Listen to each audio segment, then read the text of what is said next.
There was a time when it was believed that in order to be worthy of God's love, a person had to perfect themselves to the point of having no flaws, to prove themselves absolutely moral, obedient, and humble.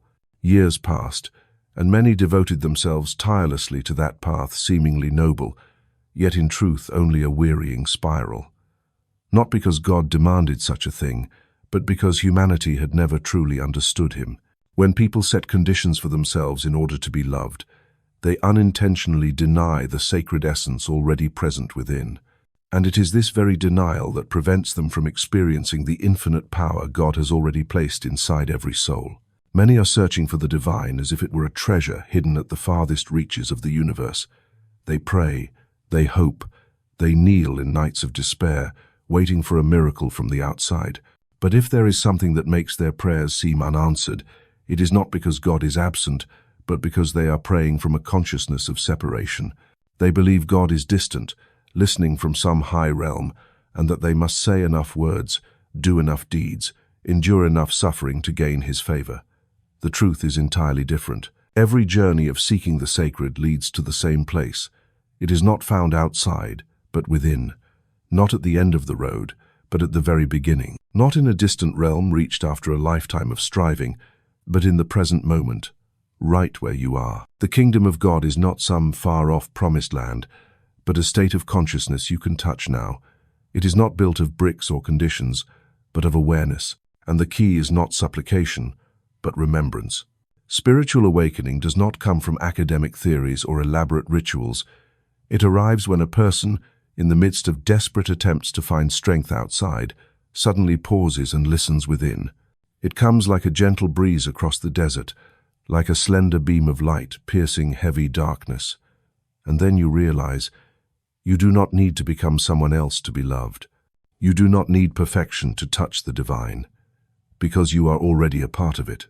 Your true essence is not the fears, the mistakes, or the limitations you were taught to believe in. Your true essence is sacred, whole, and filled with creative power. When you touch this truth, there is no need to cry out for a miracle, for you yourself are where the miracle begins.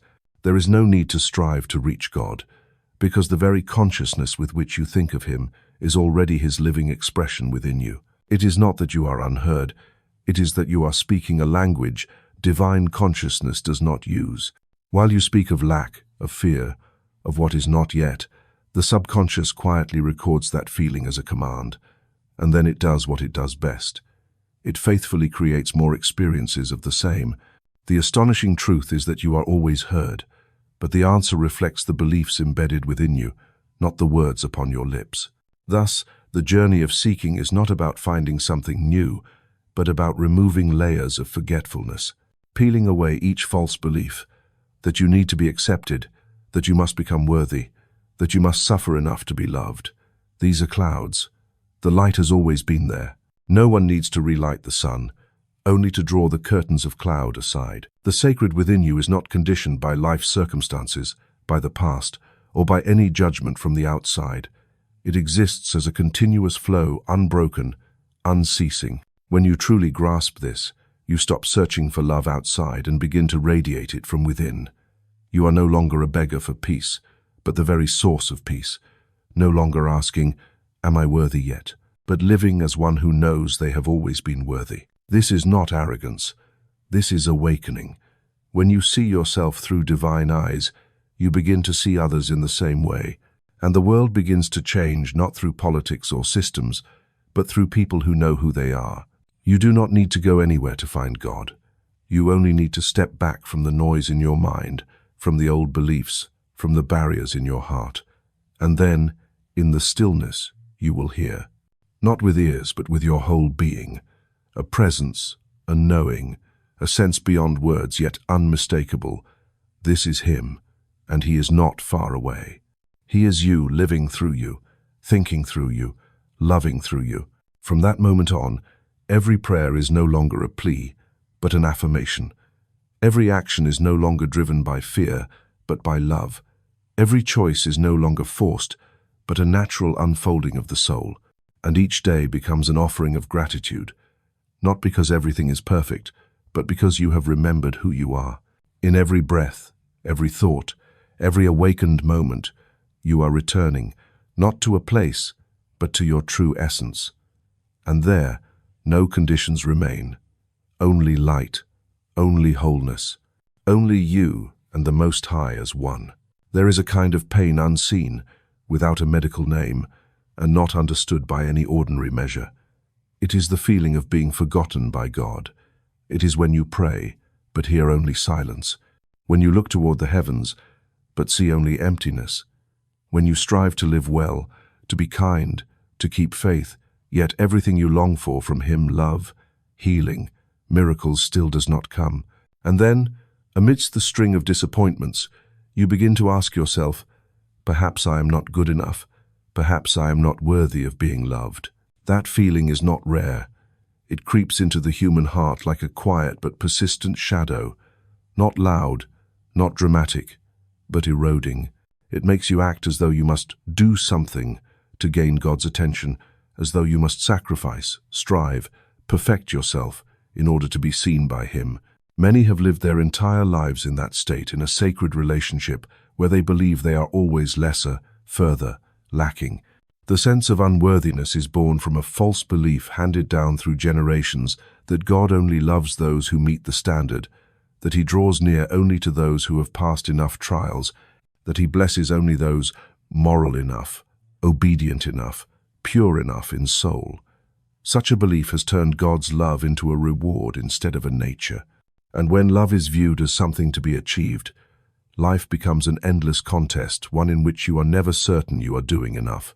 From that point, prayer ceases to be an intimate conversation with the source of life and becomes instead a list of faults, a set of promises to fix, commitments to change in hope of acceptance. You beg Him to listen, but perhaps what you need is not for Him to listen, but for you to stop condemning yourself. God has never loved you conditionally. The sacred does not require you to meet a standard before you are allowed to enter. He is not distant that you must climb upward, not above that you must bow low. He is right at the center of life, beating within your chest, and from the moment you were born, you have been loved, not because of anything you did, but because of who you are. The doubt of worthiness clouds the vision of the sacred. It makes you see yourself as a lost soul needing salvation, instead of a sacred spark needing only to remember its own light. It makes you ask, am I worthy of receiving good things? When the real question should be, why do I believe I am not? Nothing separates you from God except the belief that you are separated, and nothing weakens the flow of goodness except fear, guilt, self-doubt. The subconscious does not understand reasoning. It understands only the image you hold of yourself. If that image is of one unworthy, the subconscious will operate to recreate circumstances that match that belief. Not because you are being punished, but because you are the one programming the result for yourself. Many mistake their suffering as a sign of God's anger. They think failure is a sign of rejection, illness, a punishment for past mistakes. But the truth is that the world does not function according to human reward and punishment. It functions by the frequency of consciousness. And restoration begins not with action, but with an awareness. I have never been cut off from God. I only forgot. When you feel distant, you do not need to strive to come closer. Remember the closeness that has always been. When you feel unloved, you do not need to chase love. Open yourself to the love already present. When you feel unworthy, do not try to prove the opposite. Let go of that false idea. No one needs to convince the sun to shine. No one needs to persuade God to love. You do not need to beg for what is already yours. You do not need to summon what is always present. What you need is only to shift from asking to receiving, from can I to I already carry, from I am not enough to I have always been complete. The sense of worthiness does not come from the outside. It is not the result of praise or success or the acceptance of others. It comes from within, from the harmony between the soul and divine truth. When you agree with the truth that you are unconditionally loved, you need no further proof to live in that love. God did not create children who must prove their value. He created expressions of Himself to live, to create, to experience love in countless forms. You are not here to become someone else. You are here to embody the deepest truth. You are the sacred life manifesting in human form. The feeling of unworthiness is not the truth. It is a cloud, and a single ray of awareness is enough to pierce that darkness. When you begin to live as one who has already been chosen, already loved, already empowered, you do not just change your mind, you change reality. For the universe always reflects the consciousness you hold within. Let go of the old questions. Have I done enough? Am I right enough? Am I worthy enough? And replace them with a new affirmation. I am one who carries the light of God within me. I am always worthy. I am loved in this very presence. The moment you believe this, the universe begins to move to affirm it in every possible way. And every feeling of distance will vanish, not because you have come closer to God, but because you have abandoned the belief that He was ever far away. There is a saying that has passed through thousands of years of history, still holding the same liberating power as the first day it was spoken. The kingdom of God is within you, not in the heavens above, not at the end of the road of asceticism, not hidden in dogma or elaborate rituals, but right here, within you, in this breath, in this moment. This is not a religious proclamation. It is the map of the soul, a gentle yet radical reminder that every search outside is only the echo of something that has always been within. If that kingdom is already within us, why do so many still live as if they are excluded from divine grace? Because they have not yet recognized it. Because the mind has been veiled by so many layers of false beliefs that the divine is a privilege reserved for a select few, that only through intermediaries can one reach God, that external perfection is the condition to enter holy ground. But the truth requires no conditions, and the sacred demands no special access. It only needs to be recognized. You do not need to make that kingdom appear. You only need to remove the veil that keeps you from seeing it. When the mind is crowded with fear, with anxiety, with guilt, the kingdom is still there, but like a sun hidden behind clouds. The light has never left. It only waits for you to clear the sky. The kingdom of God is the place where there is no distance between you and life itself, where you need no permission to be loved, no proof to be healed, where every good thing is no longer a distant reward, but a given reality. When you enter that state of consciousness, you do not merely feel peace, you become peace itself. You do not only receive the light, you become the bearer of the light, no longer a seeker, but an awakened one. The central truth is not some mystical knowledge beyond reach, but a profound simplicity. You are where God is living, loving, creating. The divine presence is not in some faraway realm, but beating in your heart, breathing through you, observing life through your very eyes. When you understand this, not with your mind, but with your whole soul, every effort to seek dissolves, replaced by complete presence. Many have lived decades without ever truly turning inward. They fill their lives with activity, with relationships, with prayers full of worry, yet still feel empty. Not because they lack anything, but because they have never paused long enough to hear the silent call within. That kingdom does not come with thunder, but with stillness. Not with conquest, but with surrender in love. Not with striving, but with letting go. You do not need to wait until you are spiritually mature to step in. You have always been there, like a drop of water never separated from the ocean, like a flame never apart from the candle. The truth is this: you have always been in that kingdom, you simply did not know where you stood. From the moment you realize this, every old rule is released. No longer the feeling of, I must try to be good enough, but rather, I am living from the goodness already within me. No longer the sense of begging for intervention, but instead, I am walking with God in every breath. You are not moving from abandonment to being loved. You only need to release the illusion that you were ever abandoned, and love will rush in like a tide that has always been waiting. That kingdom is not only for sacred moments, it is present in the most ordinary things. When you wash your hands, when you listen, when you forgive, when you smile at a stranger, when you look into someone's eyes and see yourself in them. Because the kingdom of God is not found in a place, but in a state of deep connection, of unconditional presence, of love without distinction. When you carry that consciousness into the world, you are no longer bound by circumstances. You are no longer swayed by emotions manipulated from outside. You begin to live from the inside out, where every decision, every response, every step bears the mark of profound wisdom. That is when you are no longer driven by fear, but guided by light. No longer conditioned by the world, but becoming one who adjusts the frequency of the world around you. The greatest truth is not something far away, but something so close we often forget. You do not need anything more to be sacred. You only need to recognize the sacred already living within you. That kingdom does not come from promises, does not wait in the future, does not depend on anyone. It is unfolding right now in this moment where you are listening, feeling, being. And if there is anything that must be remembered, it is this: you have never left that place. Every time you choose love over fear, you take a step into the kingdom. Every time you forgive instead of holding resentment, you are living from the center of the sacred. Every time you speak truth, live sincerely, trust in goodness, you are living as one who knows. The kingdom of God is within. No need for exaltation, no need to withdraw from the world. Only presence, deep, complete, authentic. And in that presence, you will hear a voice without words, speaking to you through the very vibration in your heart. You are home.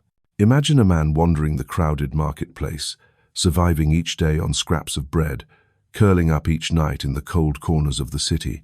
He walks past solid stone walls, past an iron gate rusted with time, never realizing that just beyond it stands an ancient mansion that bears his name. No one has driven him out. No one has taken it away. He has simply forgotten that he once had the key, forgotten that he once grew up in the rose garden of that estate. And as memory faded with time, he began to believe he was only an outsider. He gave himself names: the abandoned, the unworthy, the unwanted. Yet the truth remained.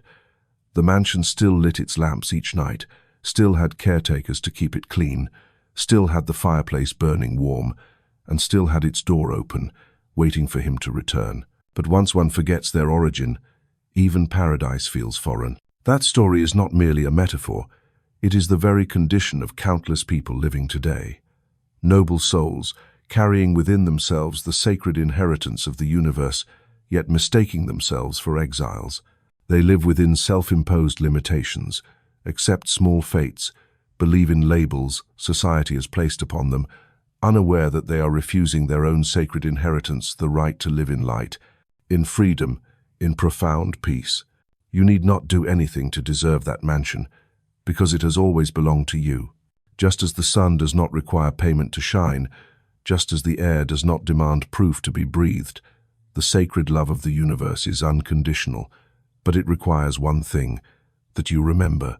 Remember that you were not born into lack, but into fullness, not created to endure, but to express the beauty of God Himself in human form. And that memory does not rest in the mind. It lies deep within consciousness, like an ancient resonance still echoing. You once knew who you were. Before judgment veiled you, before wounds were inflicted, before you were taught that you must strive to be loved, you once knew. That is why at times in stillness you feel a nameless longing, a sense that I have forgotten something vital. That is the invitation to return. Returning does not mean becoming someone else. It means stopping, laying down the masks, and stepping through the gate that has always been open. When you do this, you not only find abundance, you rediscover your essence. And then the outer world begins to change. Not because you are trying to control it, but because you are living from a different position, the position of the heir. An heir does not beg, they do not feel shame, they do not need anyone to affirm their value. They walk with gratitude. They treat others with generosity. They do not compete, for they know no one can take their portion. They do not fear lack, for they are connected to an infinite source. And in their eyes you will see something beyond words, a presence that makes others remember they too are heirs. The truth is, no one is excluded from that mansion. There is only forgetting, only false belief. But the good news is this: every belief can be changed, every memory can be stirred, every gate can be entered so long as you are willing. No struggle is needed, only sincerity. No striving, only openness. For reality does not reflect what you deserve, but what you agree to in consciousness. If you believe you are an outsider, reality will confirm it. But if you dare to look directly at the sacred truth within, that you were born of light, that you are a part of universal consciousness, that you have the right to love and be loved, then the walls of limitation will begin to crack, not by miracles from outside, but by transformation from within. And the mansion ceases to be a symbol, becoming instead a living experience each day. Peace, clarity, abundance. Do not wait until life collapses to return. The door is still open, and the universe has never been angry with you. It is patient. It does not blame you for forgetting. It only waits, like the father waiting for the wandering child to return in the ancient story. And when you step inside, you will not be judged. You will be embraced. For the only thing light ever needed was to be recognized by you. So if you find yourself standing outside, remember that you have never truly left. You need only stop, breathe deeply, and say in silence, "I remember now. I am ready to return." From that moment on, you are no longer the seeker. You are the one who is found. And the whole universe will resound with the harmony of your homecoming. On a heavy rainy night in 1952, when the entire city seemed drowned in gloom and despair, a man walked aimlessly through the dark, rain-soaked streets. The streetlights cast faint reflections on the water-streaked pavement, but in his mind, everything was darker than the night sky. He had nothing left, no money, no reputation, no direction. And more than anything else, he was depleted of faith. Every effort before had failed. His prayers were nothing more than hopeless echoes in his head, as if he were speaking into a cold void. He had read books, tried methods, spoken of hope, but now, even he no longer believed in what he once taught. The feeling of being abandoned, of God turning his face away, left him as if falling freely into the emptiness of life. And then, in that moment of absolute loneliness, he stopped in the rain. No more pleas, no more expectation of miracles, no more resistance. He stood there, drenched, and said to himself, "If this is the end, I accept. I will run no longer." It was not surrender in despair, but a complete release, a stripping away of every spiritual disguise, an opening of the final door he had long kept locked. And in that strange silence, something happened. Not thunder, nor a miraculous beam of light from the heavens, but a sensation, light as breath, a presence, a touch without form, yet one that stilled his heart with a peace he had never known. No voice spoke aloud, but his whole soul understood. He had never been abandoned, and he had never truly been alone. What he had long awaited did not come from outside. It came from within. Not because he had begged enough, but because he had stopped resisting. He no longer tried to control, no longer set conditions, no longer dictated how the miracle must arrive. It was the letting go that opened the divine flow, and that flow had never ceased. He had simply turned away from it. From that night, everything began to change, not in the sense of waking up to find life suddenly perfect, but in a series of subtle, steady, profound movements. His mind became clear. Ideas came with clarity. Supportive people began to appear. Doors once shut slowly opened, and above all, he was no longer afraid. Not because he knew every answer, but because he knew he was connected. This story is not meant to glorify one man. It is not about a name or a specific circumstance. It is a symbol of what happens when a soul dares to lay down the doubting self, to step into the sacred space of absolute trust. When you stop trying to control everything, you allow what is greater than you to move. When you stop running from truth, you allow light to enter. The moment of surrender is not defeat. It is the beginning of power. For as long as you believe you must strain to turn the world, you are still playing the role of the separate one. But when you realize that the river does not need to be pushed to flow, the light does not need to shout to shine, then you understand, presence is enough. You do not need to conquer life. You need to be truly present in it. In the story of 1952, the miracle did not come through frantic repetition of words in panic. It came through deep acceptance that everything was already prepared, only waiting for consciousness to allow it. And this is exactly what you can do now. You do not need to wait until everything collapses. You do not need to walk empty-handed in the cold rain. You only need to stop, be still, and say with complete sincerity, "I will not control anymore. I am ready to see the divine." From that moment, what changes is not the outside world, but the way you step into it. No longer stepping in fear, but in faith. No longer fleeing, but returning. No longer one who strives to attain something, but one who lives in harmony with what has always been present. And when you live this way, you become a living testimony for others. You do not need to preach. You only need to be. For true light is never loud. It simply shines. And that shining alone leaves no space for darkness. The story of 1952 happened, yet its message still resounds in every soul. You have not been abandoned. You do not need to do anything to be worthy. You only need to remember. And when you let go, what has always been waiting will appear. Not because you begged, but because you stopped doubting. Prayer is not the desperate knocking on a closed gate. It is the return to a door that has always been open, though the one who approaches it is blinded by fear. Prayer is not meant to change the will of God, but to clarify the perception of man. And true transformation in life begins with transformation in the way we pray. Almost everyone has prayed in times of distress. The sense of helplessness drives them to call upon a greater force, hoping that their pleading might stir the mercy of heaven. But the more they pray, the more distant they feel. The more they cry out, the more the door seems shut, because they are praying from a place of lack, from the posture of an outsider, unworthy, unheard. This way of praying is called petition. It arises from a false assumption that God is withholding goodness, and that we must beg in order to receive it. But the truth is this: nothing is being withheld. No power is refusing. The separation is not above, it is within. And as long as our consciousness believes itself to be lacking, even the most beautiful prayers will only echo that belief in lack. Transformation occurs when a person steps out of the state of petition and into the state of recognition. This is the deeper level of prayer, not directed outward, but inward. Not the act of someone in need of help, but the awakening of someone who already possesses all. At this level, prayer becomes recognition, not the recognition of a doctrine, but the inner certainty that what we seek has always been present, and our consciousness is aligning with it. Petition says, "Please grant me healing." Recognition says, "I affirm that wholeness already exists within me." Petition says, "Please help me overcome this difficulty." Recognition says, "I am part of divine wisdom, and every path is already open." The difference is not in the words, but in the vibration.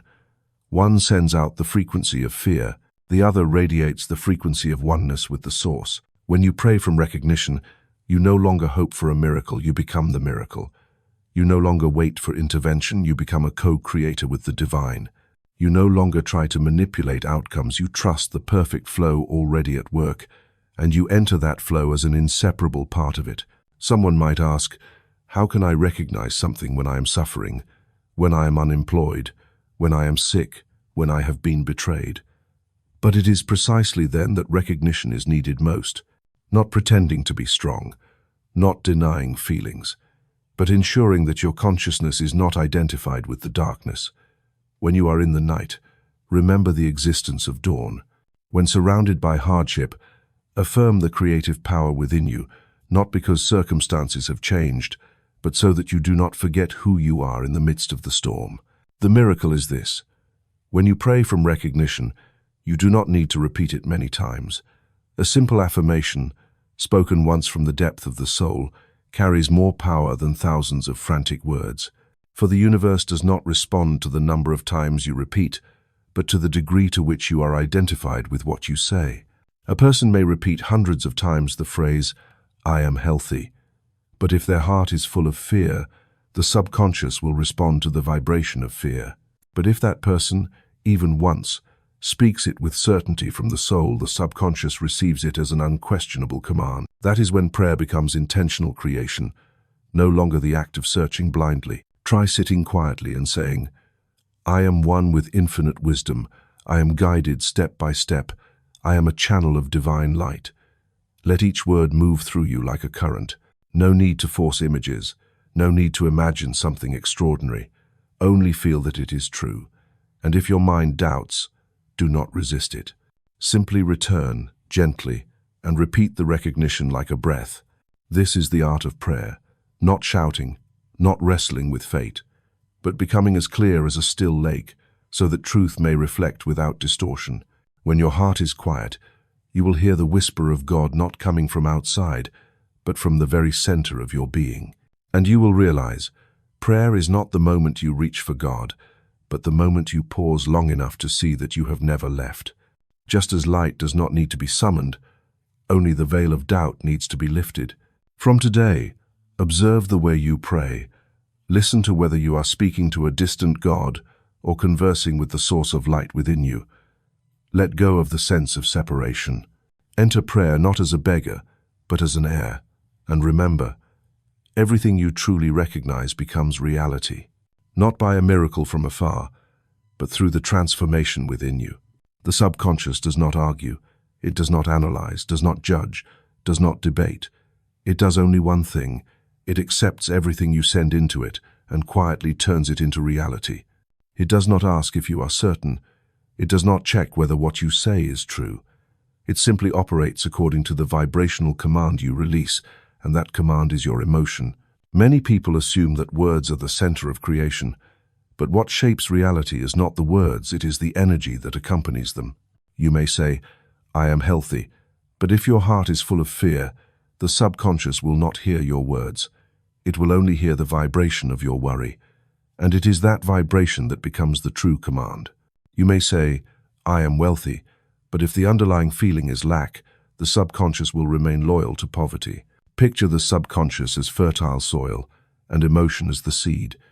Everything you feel deeply is planted into that soil and will bear fruit in kind. The subconscious does not care whether you plant positive or negative seeds. It does not choose. It only knows. Whatever is planted will sprout. The stronger the emotion, the larger the plant. And if you constantly water with fear, anger, or insecurity, do not be surprised when your life grows into a forest filled with worry and chaos. Many live without realizing they are the master of a powerful servant. They complain that life is unfair, that they are unlucky, that everything is against them. But the servant is not at fault. He is only carrying out the orders the master gives, whether through spoken words, actions, or repeated silent thoughts. Therefore, what matters is not what you wish for, but which emotions you are most familiar with. If you long for love but inwardly fear abandonment, the subconscious does not create connection, it multiplies fear. If you want success but constantly feel you are not good enough, the subconscious will lead you into situations that prove that belief. Not because the universe punishes you, but because the servant is carrying out the unspoken orders you send every day. This is not punishment, it is law. And because it is neutral, it is also the path to liberation.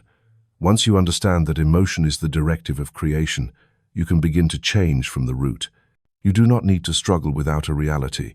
You only need to shift the inner state. For everything outside is merely a projection reflecting the condition of the heart. Begin by observing your dominant emotions each day. What do you feel when you wake? What energy do you carry into your work? When you think of money, of health, of relationships, what are you feeling? These are the default frequencies your subconscious is receiving as operational commands. If you want to change reality, you cannot only change language, you must change the emotion behind it. Instead of saying, "I am at peace," mechanically, stop, breathe deeply, and truly feel the stillness.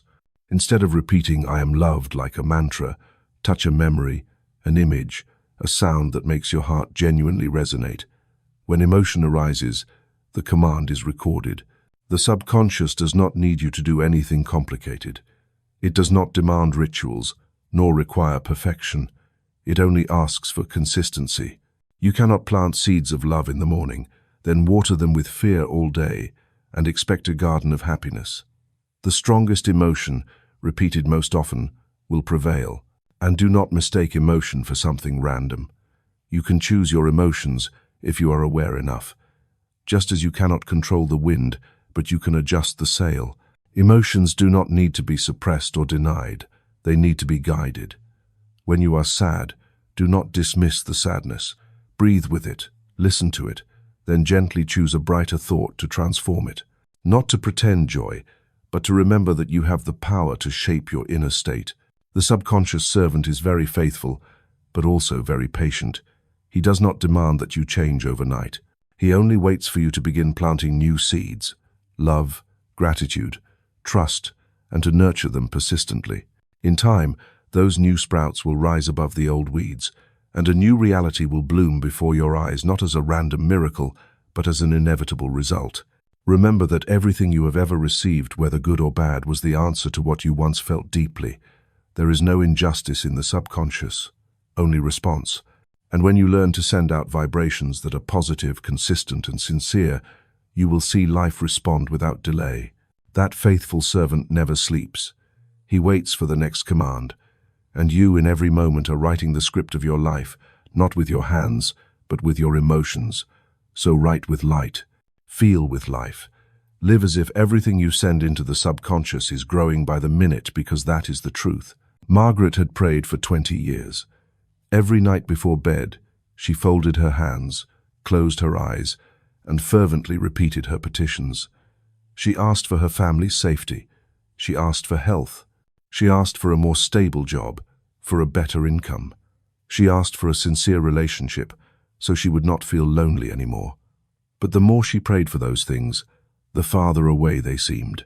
Year after year, her prayers remained nothing more than sounds echoing into the void, until one day she stopped asking, not because she had lost faith, but because she was weary. And in that moment, something strange happened. Instead of continuing to repeat the list of what was missing, Margaret silently thought of just one small thing: thank you for this breath. And that was the beginning of a profound transformation.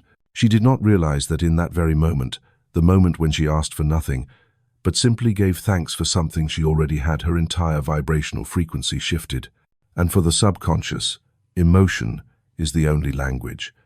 When you feel you already have, you broadcast the signal of sufficiency. And that faithful subconscious does not hesitate. It immediately begins to open experiences that match that signal. Margaret began to spend a few minutes each morning writing down 3 things she was grateful for. Nothing grand. A ray of sunlight through the curtain. A cup of tea still warm. A stranger's smile at an intersection.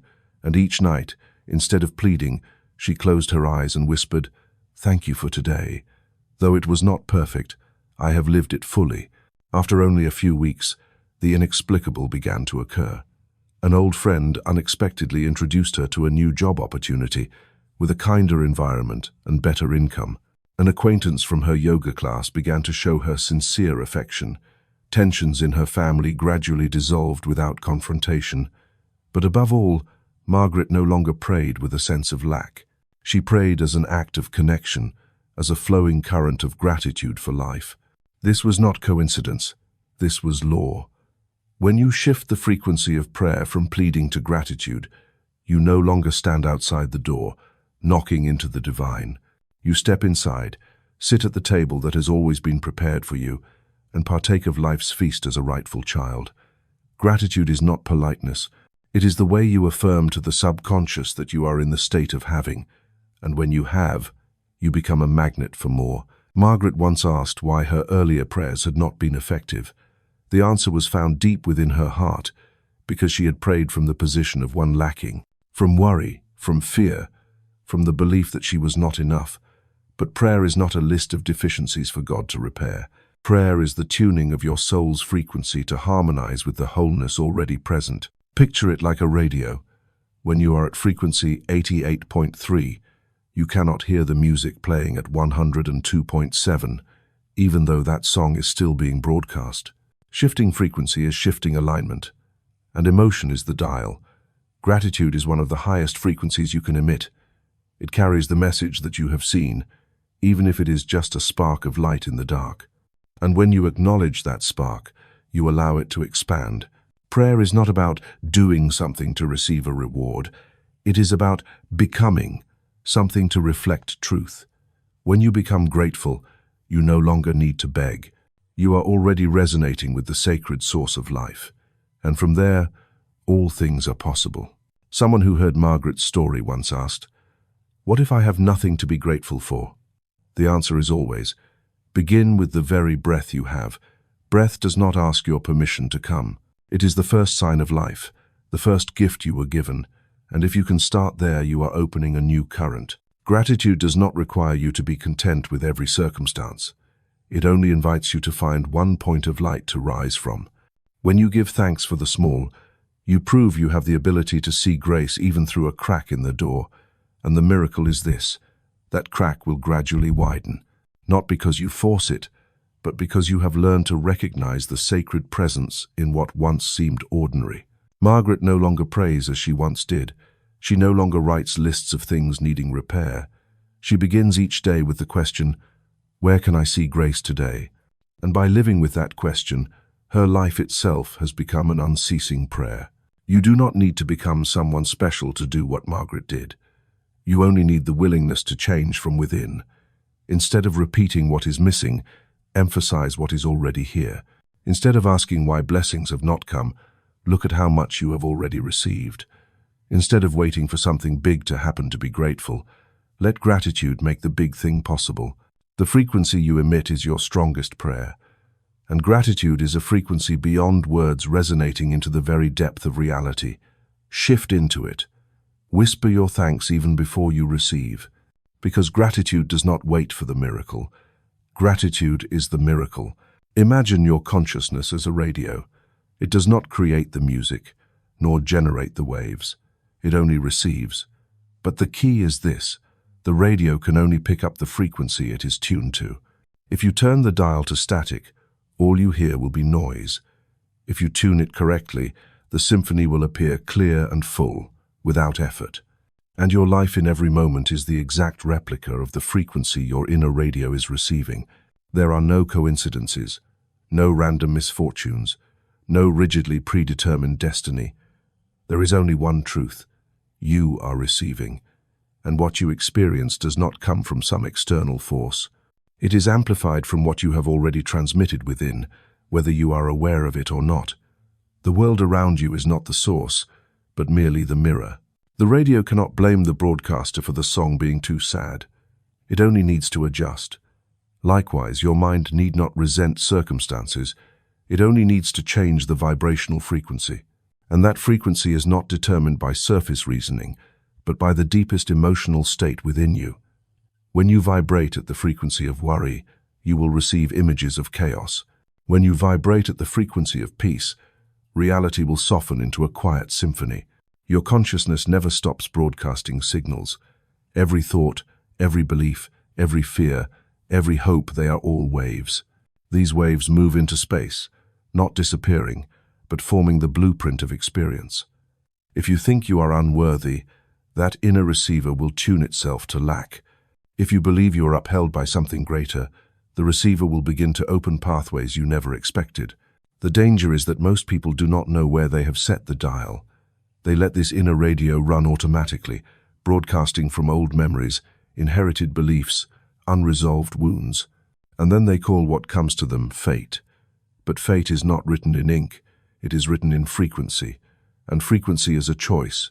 You do not need to understand all the laws of the universe to live a transformed life.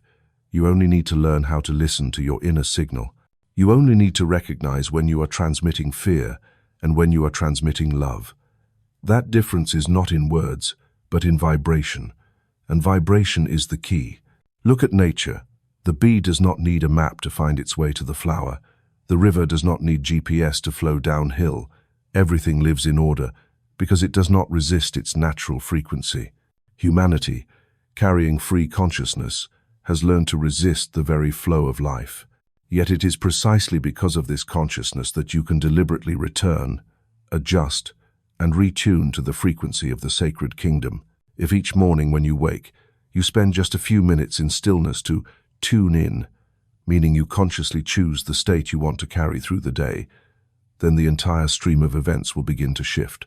You do not need to adjust the world. You only need to adjust the receiver within. This is why repeating affirmations is not merely a psychological exercise. When done correctly, it is how you reprogram the receiver so that instead of reacting unconsciously, you deliberately choose the broadcast you wish to hear. When you say, "I am guided by divine wisdom," and you say it in resonance, you are turning the dial to the frequency of guidance. And then the unusual begins to happen. A phone call at the right time, an idea appearing, a door opening. Not miracles, but synchronicities aligned with your signal. There is no need to strain to control reality. Reality does not need to be managed. It only needs to be understood. And when you understand that you are living as a receiver, you will begin to value each thought, each emotion, as the dial by which you are deliberately shaping your life. And you will stop resenting, stop blaming, stop demanding others to change. For you will know, once you change the frequency, the world will sing to your rhythm. You are not forced to live with an old preset dial. You can choose a new frequency, the frequency of healing, the frequency of joy, the frequency of forgiveness, the frequency of limitless creativity. And when you remain steadfast in that frequency, you no longer need to struggle to attain anything. You need only open and receive. Your consciousness has never been a fixed block. It is an energy stream that reflects, receives, and harmonizes. And when you realize you are the one operating this device, you will cease wandering in the dark. You will return to the dial, and day by day, hour by hour, moment by moment, you will choose the wave. This is the simplest, most powerful path to pray, not with words, but with presence. No need to cry out into the void, only to emit the right signal. The universe always listens, and it has but one principle. The frequency you transmit is the reality you live. There are two ways in which people usually pray. One is petition, the other is recognition. And between these two lies a difference as great as night and day. One arises from lack, fear, and the sense of not being enough. The other begins with union, faith, and deep gratitude. One believes that what is needed is still far away. The other knows that it is already present and only requires alignment with it. The first way of praying petition is the most common. It is the cry of pleading, the feeling that something outside oneself must change circumstances. In this state, the person praying is like one standing before a closed door, knocking endlessly with no answer.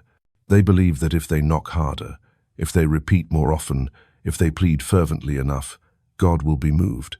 But they do not realize it is the very belief that the door is closed that keeps them forever outside. The second way recognition is the silent declaration, I already have.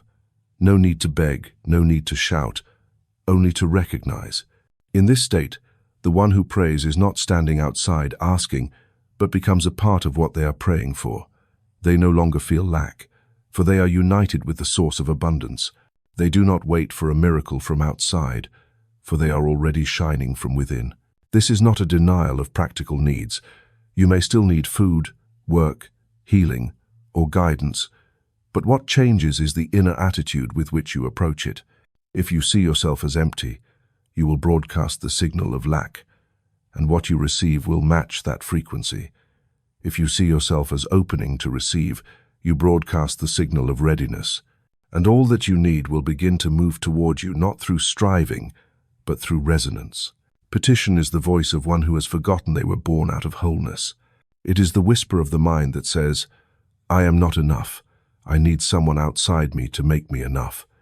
And it is precisely that belief which freezes the flow. The more one begs, the less they receive, because their inner state is sending the message, I am outside the field of grace. In contrast, recognition is the voice of one who remembers their true nature. It is the affirmation, not of words, but of presence. I am inseparable from the source. From there they do not need to take, but allow goodness to flow naturally. They do not need to prove worthiness, for they live as if they are already blessed. And something extraordinary happens. The universe treats them as rightful heirs of light. Some may ask, if I am suffering, sick, or lacking, how can I recognize that I am already enough? How can I declare something not yet visible as already present? The answer is this, because that is the only way it can become real. You do not affirm to deceive yourself. You affirm to create the vibrational pattern that reality must fill. You are not lying. You are speaking from a deeper layer where truth has not yet been distorted by circumstance. Think of an artist painting a joyful face. When the first stroke touches the paper, that face does not yet exist. But in the artist's mind, the image is already complete. And because they have recognized it in the unseen, they can bring it forth into form. Prayer by recognition works the same way. You see what you pray for, not with eyes, but with faith. You feel it as already present, and then it finds its way into manifestation through people, situations, intuition, opportunities. Petition looks up to a distant God. Recognition looks inward to the indwelling God. One is pleading, the other is harmonizing. One is the state of separation, the other is the experience of union. And there is no way to unite with what you believe is missing. Only when you know you have always had, it truly becomes yours. This is why the most powerful prayer needs no many words. Sometimes it is only a silent moment when you release all doubt and feel yourself upheld. No explanations needed, no detailed requests, only the return to the state where you know that everything you need already is and is finding its way to you. Do not repeat your request 10 times a day, as if submitting an application waiting for approval. Send it once in union and gratitude, and then live as if that prayer has already been received. Let every action, every choice, every step carry the energy of the already answered. For in the field of recognition, all that you need is drawing near, not because you cling to it, but because you have become the natural point of attraction. Prayer is not about making God pay attention. Prayer is about bringing yourself back into the right frequency. When you stand in the right place, at the right time, in the right state, then the right thing arrives. And you will realize you were never lacking, you had only forgotten. There was once a merchant who lived in a wealthy region yet struggled year after year. He had goods, skills, and connections, but his profits were always meager, and every effort was obstructed by unexpected setbacks. Sometimes customers cancelled orders, sometimes transportation failed, sometimes costs suddenly arose, as though an invisible hand was holding him in a cycle of failure. One day, in the midst of a severe financial crisis, he happened to hear a simple phrase, "The outer world is only a reflection of the inner world." And like a bell sounding in the middle of the night, he stopped. He began to ask himself, if this is true, then what was he carrying within that caused everything outside to repeat in this way? He sat in front of a mirror, looking into his own eyes for the first time as though looking at a stranger. And in the long silence something became clear. Throughout all these years, he had never truly believed that he was worthy of prosperity. He always felt that he had to struggle to earn permission to succeed. Deep inside, there was a hidden belief that wealth was difficult, that only a chosen few could attain it, that if he achieved it too easily, it might be quickly taken away. The mirror does not reflect circumstances. It reflects belief, and so does life. From that moment, the merchant began the journey of reprogramming his mind, no longer trying to change the outside, but changing from within through awareness, through emotion, through the language he used with himself. Every morning, he stood before the mirror, not to adjust his appearance, but to adjust the frequency of his thoughts. He looked directly into his own eyes and affirmed, "I am a channel of abundance. All good things are finding their way to me easily and continuously." At first, he spoke mechanically, without emotion, but day by day, his inner voice began to carry life. Each repeated word began to vibrate. And then something strange occurred. Everything around him began to shift. Orders arrived without his pushing. Opportunities that seemed lost returned. Relationships suddenly became supportive. Nothing spectacular happened like in fairy tales, but the current had changed direction. The only thing that changed was that he no longer looked into the mirror with doubt. He looked and believed. He was no longer speaking to a shadow, but to a reality that was forming, and that reality was answering. The subconscious is not a judge. It does not care who you are, where you come from, how many degrees you hold, or what your past looks like. It only does one thing: receives the images you feed it and turns them into experience. If you feed it the image of a victim, it will make you suffer again and again. If you feed it the image of an heir of light, it will open the way for you to step through great doors, not because you begged, but because you aligned. That merchant no longer needed anyone to bless him, because he had learned to bless himself with thought, with words, with daily faith. He did not need anyone to grant him wealth, because he had unlocked that flow from within. And that was the lesson. When you change the way you look into the mirror reflects a different person. You do not need to sit before a mirror to do this. Every time you silently look deep within, every time you release criticism and replace it with sacred recognition, you are reprogramming the subconscious. Do not measure the result by speed. Measure it by stability. For what comes from the subconscious will remain. It is not a temporary flare, but a structural change. If you are still telling yourself, "I am not good enough. I cannot change. I am not worthy of love," know that these are not truths, they are old programs. And you can erase them, right now, by writing a new one. No need to erase memory, only to shift the center of belief. For where you place focus, there it expands. You can begin with simple yet powerful affirmations. I am the expression of divine order. I allow prosperity to flow through me like an endless river. I am loved, supported, and guided in every step I take. Each of these is like a new code, overwriting the old program. Not by force of will, but by repetition and emotional integration. That merchant did not only change his finances, he changed the way he walked, the way he spoke, the way he carried himself in a room. For one who knows who they are has no need to prove, and one who knows they are the embodiment of light no longer fears the dark. The mirror cannot lie, and neither can the subconscious. It will always faithfully reflect what you believe to be true about yourself. If you want the world to change the image you feed it each day. You do not need perfection. You only need honesty and consistency.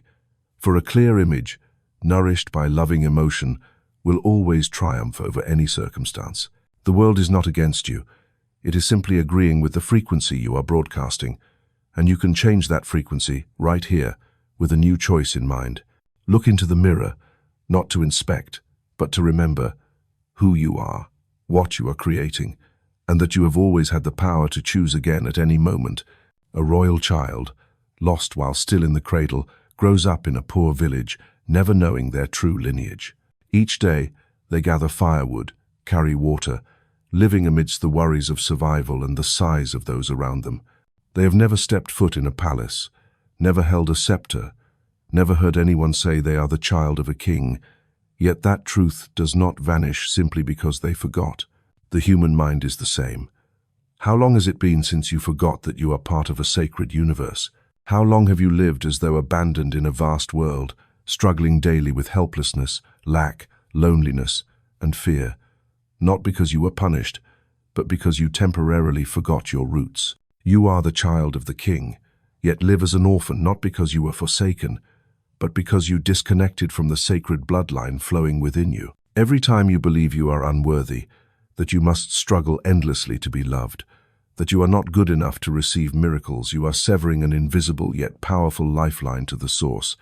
Every religion, every true teaching, every word of the great spiritual masters points to one thing: you are never separated from God. But if you forget, you live as though you were never gifted. And it is that forgetfulness which is the source of all suffering. Not circumstances, not people, not karma, but the loss of awareness of your own holiness. Imagine someone who carries royal blood, yet begs for scraps of recognition from others. A soul born of light, yet searching for its value through the gaze of the outside world. A being capable of creating reality, yet driven by fear and old habits. To forget who you are, that is humanity's deepest tragedy. And it is also why so many remain trapped in cycles of insecurity and doubt. For when you believe you are only this body, only this personal history, only these mistakes you once made, then you live confined within molds others have placed upon you. The outer world is skilled at making you forget. Forget that you do not need to compete to have worth. Forget that you do not need to be perfect to be loved. Forget that this life has not come to punish, but to remind you of the truth that you are an inseparable part of a cosmic order flowing with love and wisdom. Yet each time you return inward, listening to the gentle call from within, you are tracing the path of a buried light. And then the miracle occurs. You need not do anything grand. You need not receive anyone's recognition, and yet you begin to feel different, lighter, clearer. Everything around you may seem unchanged, but the way you interact with it has been transformed. For you no longer live as someone lacking, but as someone remembering. There are no conditions required for you to be allowed to live in that connection. It does not come when you are good enough. It is always there, waiting for you to stop resisting. A lost child does not need to learn how to be a prince, they only need to be received again. And so it is with you. No need to prove, no need to carry double burdens, only to recognize and let that recognition become the new center of your thoughts, your words, your daily choices. From there, every cell, every decision, every action will begin to bear the mark of an awakened being, no longer wandering, no longer begging, no longer ashamed. You cannot pretend to be the child of the King, for it is not something to memorize, but something to live. If you want the world to change, begin by stopping, breathing deeply, and asking a simple question. If I truly am part of the divine order, what would I think now? How would I act? What would I choose? By asking this question often enough, you begin to step into a new field of awareness where everything is seen through the lens of truth. The cosmic memory is never lost. It is only covered by the dust of forgetfulness. But the inner light never goes out. It only needs a crack in the wall of fear to shine again. You are not the one searching for the light. You are the light. You are not the beggar of love. You are the very expression of that love. Everything else is only temporary mist. Let that mist dissolve, and you will realize there has never been separation, there has never been orphanhood, only forgetting, and now is the time to remember. Sarah was an ordinary woman, with a stable job, a comfortable home, and conditions many would envy, yet deep within, she felt empty. Nothing was overtly wrong, but nothing truly felt right either. Each morning when she woke, she stepped out of bed as though carrying an invisible stone. Life continued, but life itself no longer flowed within her. She had tried therapy, medication, meditation, self-help books, forced positive thinking, keeping herself busy, but the depression did not retreat. It was not merely an emotional state, but a calling, a subtle signal from the soul saying, "You have forgotten who you are, and nothing outside can fill that void." For many, depression is not a sign of breakdown. It is an invitation to enter a depth never before explored. It does not come to destroy, but to shatter the old mold we have confined ourselves within. It begins with sorrow, but if one is brave enough to go to the end, there opens a sacred landscape, the landscape of awakening. Sarah once believed her value was defined by what she achieved, completing her work, caring for her family, being kind, accomplishing milestones. But when all of that still failed to make her feel alive, she began to look in a different direction. She no longer ran outward. She began turning inward. She did not search for light, but simply allowed herself to stop within the darkness. She did not try to escape, did not try to fix. She simply remained present, a little more each day, and it was precisely in the stillness of sitting with the pain, without judgment, without resistance, that she began to realize there was a part of her that had never been depressed. A part unmoving, quiet, and luminous. That part had never been wounded, never disordered. It needed no reason to exist. It simply was. As Sarah began to recognize that presence, the emptiness gradually lost its power, because now she was no longer the victim of emotion, but the observer, no longer identified with her moods, but standing from a deeper, quieter place, able to see, I have sadness, but I am not the sadness. It was that separation, that awakening that marked the beginning of true healing, not the eradication of depression, but the decoding of its message. And the message was often simple, though buried beneath the noise of the mind. You have strayed too far from your sacred essence. Sarah did not need to force happiness. She needed to remember the wholeness that had always been there. Her depression was not her enemy, but a warning bell, telling her she had been living out of rhythm with her soul. And as she began to retune her frequency, not through action, but through co-presence with life, everything began to shift. She sat in silence, expecting nothing, hoping for no instant transformation, simply agreeing to be present with herself, unconditionally. In that space, life's most miraculous unfolding began to sprout. She felt a warmth arise from deep within, not from the outside, not from anyone, but from a source that had always been there, waiting for her to open to it. And then she began to write, not to share, but to remember. Each line she wrote was a reminder. I am returning. Returning to herself. Returning to the awareness that her presence was complete, requiring no proof. In the days that followed, depression did not vanish entirely, but it no longer dominated. For now, Sarah had reclaimed the sovereignty of her awareness. In every person's journey, there will come a time when the soul is veiled by the clouds of sadness, despair, and meaninglessness. But remember this, the clouds are not the sky. They are only temporary cover, and no matter how dense they become, behind them, the sun is always shining. Depression may be the most sacred reminder the soul ever sends. It does not need to be eliminated, but listened to with full presence. For in the moment you stop resisting, stop striving to heal, and simply allow yourself to be, you have already begun the true resurrection. Sarah was not saved by someone else. She remembered on her own, and that remembering was the pivotal shift, from victim to sovereign, from lost to awakened. If you are walking through the dark, know that it is not wrong. It does not mean you are weak. It only means your soul is calling for transformation. Do not rush yourself into joy. Do not pretend to be fine. But also do not identify yourself with the pain. You may feel pain, but you are not the pain. You are the one who is aware. And that awareness is the light gradually breaking forth within you. Maria once believed that prayer only had effect when it came from the one who was suffering. She thought that if someone did not believe, if someone did not pray, then there was nothing she could do. But one day, that belief changed forever. Her youngest daughter, Clara, fell into a prolonged state of silence after a family trauma. The little girl no longer laughed, no longer spoke to anyone. No therapy brought progress. Doctors called it post-traumatic stress disorder. All Maria could do was watch her daughter sit for hours by the window, her eyes vacant as though her soul had withdrawn from the world.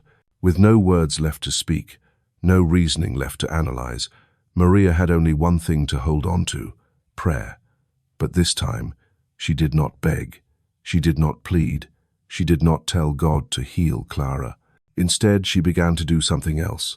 She envisioned Clara whole, not hoping her daughter would get better, but seeing in the present moment that Clara was already complete. Every morning before going to the hospital, Maria sat in a quiet room. She closed her eyes, breathed deeply, and imagined Clara laughing brightly, running in the fields, calling, "Mom," with a clear, sweet voice. She did not pretend. She did not try to convince herself. She simply placed the fullness of her awareness into that image, as if it was already part of reality. And most importantly, she did it in gratitude. Not "will be healed," but already healed. Her frequency was no longer that of begging, but of recognition, no longer pleading from a low place, but agreeing with truth from a higher dimension. For on the deeper level of reality where consciousness and energy are one, every whole thought has power to radiate.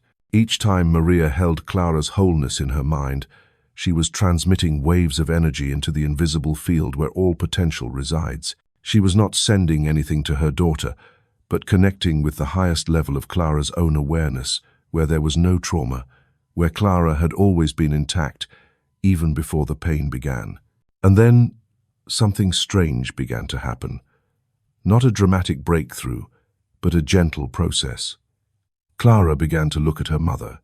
Her eyes grew less vacant. Then one day, she whispered, "Mom, today there are birds flying outside the window." Maria did not cry, did not shout with joy. She simply nodded and silently gave thanks, because she knew the healing had already begun from within, where two streams of consciousness met in the stillness of God. When we pray for others, we are not performing a miracle. We are aligning the frequency of our own awareness with a higher truth. And in that alignment, we open a door for the other person to step through, not by force, not by replacing free will, but as an energetic gift that I see you not as the world sees you, but as God sees you. The strongest prayer does not need words. It is vibration, the merging of the mind of the one who prays with the image of perfection in the one being prayed for. Maria did not need Clara to believe in anything. She only needed to hold the image of wholeness without wavering. And that unwavering became the strongest signal in the universe. Imagine every prayer as a wave. If that wave carries doubt, fear, or control, it will quickly dissolve into the field of chaos. But if it is generated by gratitude, by deep trust that all is already right, it will resonate with the highest frequency of reality where healing is not an action, but a nature. Praying for another is not about taking responsibility away from them. It is about supporting them with recognition that is unconditional and without judgment. It is about standing in the light while they are still in the dark, not shouting, not dragging them out, just shining so they can remember the way home. Maria had never studied any class on spiritual healing, but through the heart of a mother, she touched a profound truth. Consciousness is energy, and energy can radiate. When you remain steadfast in light, others will gradually adjust their steps to that light. Not because you persuaded them, but because you became living proof of a higher reality. Maria's story is not a miracle tale. It is a testament that when one person's consciousness is elevated, it can serve as a foundation for another's transformation, not through specific actions, but through whole presence. And that presence begins where you no longer see the other as a victim, but as a soul temporarily forgetting who they are. When you look at them through the eyes of God without judgment, without labels, without fear, you are stirring the sacred memory within them, where their untouchable essence has always existed. Maria did not save Clara. She awakened herself, and from that awakening created a field that allowed Clara to remember who she was. Each time you pray for another, remember you are not trying to change them. You are choosing to stand firm in the recognition that they have never lost their wholeness. And that, more than any words, is the most powerful way to love. There was once a teacher who had stood in the classroom for over 20 years, yet had never encountered a student who unsettled her heart as much as that boy. His name was David, a rebellious child, often fighting, never completing his assignments. His eyes always carried an air of defiance, as though nothing in the world was worth his concern. Other teachers had already given up. His records were filled with harsh remarks. People called him a problem, hopeless, even the refuse of the education system. But this teacher did something different. She did not look at his behavior. She did not look at his grades. She looked at the person. She chose to believe that behind the rough shell, beneath the dirt of anger and resistance, there was an uncut diamond. It was not blind faith. It was recognition.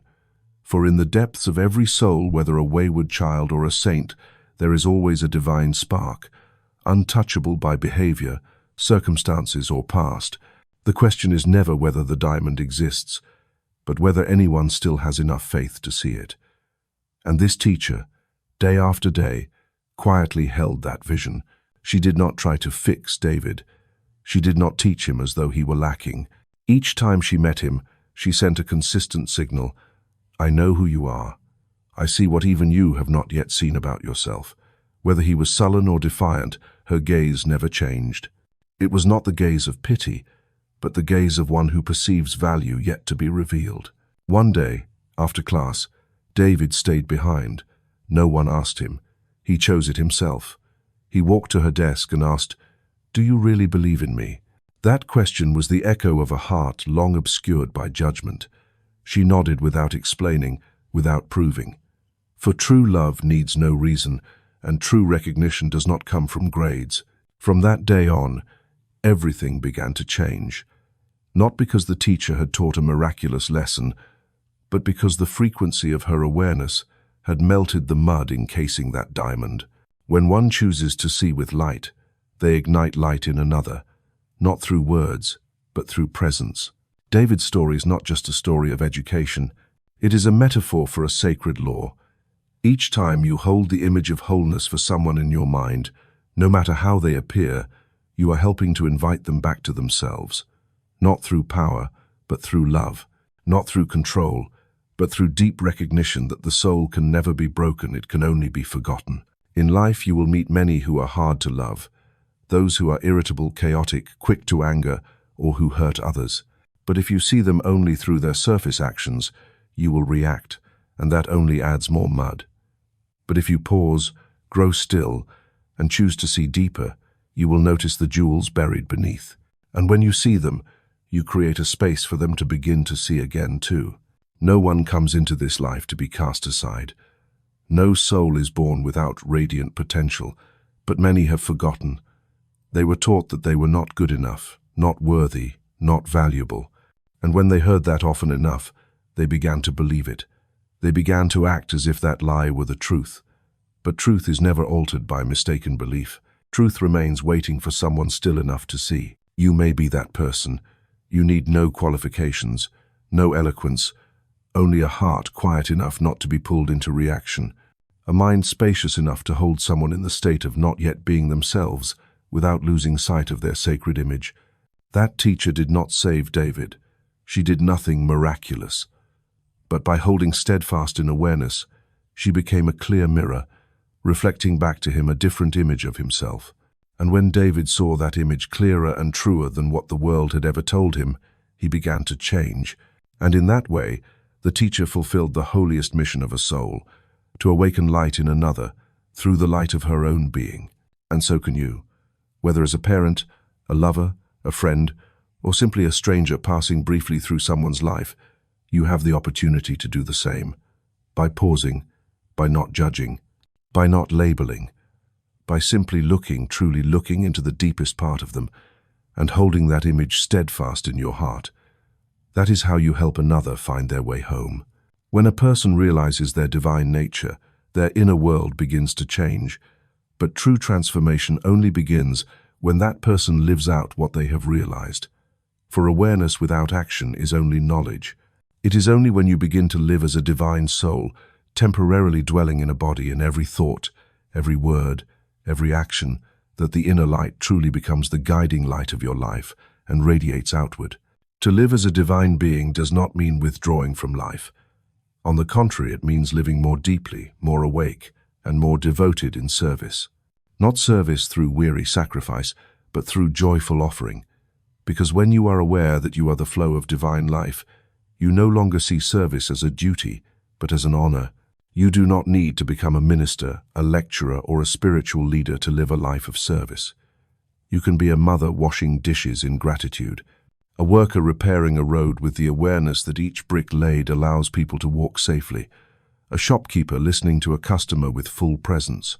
Every small action, when done with divine awareness, becomes a ritual, and the world is uplifted through such invisible rituals. The practice of living as a divine being does not begin with changing external circumstances.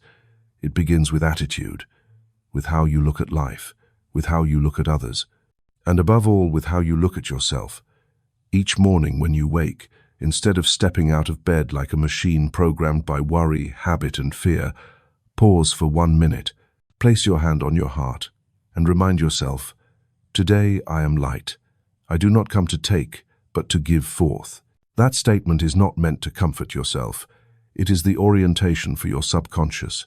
It places you on the right frequency of what you are, a stream of sacred life sent into the world to bring beauty. When you hold that frequency, circumstances no longer control you, because you no longer react according to old instincts. You respond from a new dimension of awareness. Some may ask, how can I live as a divine being when I still have so many problems? I have not resolved my finances, my health, my relationships. But it is precisely that way of seeing that is the root of all stuckness, because you are waiting for life to change before living as divine. When the truth is, only when you decide to live as divine does everything around you begin to change, not in a magical way, but according to a clear law. The inner state creates the outer form. A person who lives in the consciousness of service sees others through the eyes of oneness. No longer the separating view of, I help you because I am better, but I see myself in you. And from that oneness, true compassion arises. No calculations, no demand for reward, no fear of being taken advantage of. For one who lives as light does not act for recognition. They act because it is their nature. Just as the sun needs no praise, it shines each day. There is a simple practice that can shake the whole inner being. Throughout an entire day, let every action you do be accompanied by the silent question, if I am an expression of the divine, does this action reflect that? When you wash your hands, you will wash with inner cleanliness. When you speak, you will guard your words as though they carry creative power because they truly do. And when you face challenges, you will no longer react as a victim, but respond as a keeper of the flame, protecting the light within you from going out. Service does not always require grand action. Often, It is simply listening to someone with full presence, forgiving when you have the right to retaliate, being patient with those who have not yet recognized their true nature, holding a quiet mind amidst chaos. In each of these small things, you are weaving a life that reflects divinity. Living as a divine being is not the final goal. It is the way of daily life. Each step, each day, is a silent declaration. I belong to the light, and I do not forget it, no matter how many times the world forgets. And then, you will see miracles occur, not falling from the sky, but rising from within you. Those around you will begin to change not because you persuade them, but because you have become a living proof of what you believe. And when enough people walk that path together, the world cannot help but be transformed. Salvation does not lie in someone coming to liberate us. It lies in each person choosing to live as though they are already liberated. That is the highest form of service, to live as a living testimony that the divine is always here, always at work, always ready to be revealed through you.